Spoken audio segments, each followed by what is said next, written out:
breaking news to tell you as the country of Italy has reached a very grim milestone today. Let's go to NBC's Matt Bradley, who's joining us once again from a very darkened and somewhat desolate Rome. What do you know?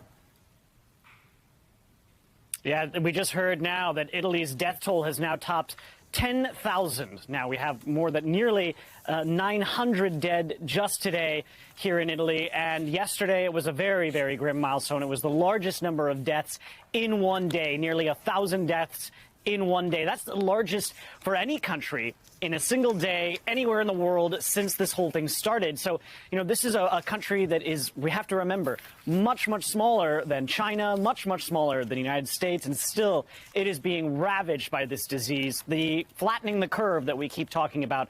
So far, we're really not seeing that, and that's a really big problem and a major curiosity for a lot of scientists. Why is it that nearly 3 weeks into this nationwide lockdown, we still haven't seen the results of this lockdown, of this massive quarantine, in the figures? And, you know, the death toll is still very, very high, of course, but we're also seeing in the number of new transmissions. That really hasn't decreased in any statistically significant way. We just saw in today's new numbers that just came out in the last couple of minutes that there's still, you know, thousands and thousands of new test positives. So this is going to be very troubling for a lot of people who are wondering whether or not this lockdown has actually been having an effect at all, even as it ravages the economy and upsets so many people. And that's a question that a lot of Americans are going to have when they look here in Italy. You know, the authorities here, they keep increasing the punishments for people who are found walking around in the street. We saw videos of mayors of different towns in Italy scolding their citizens like children, demanding that they go home.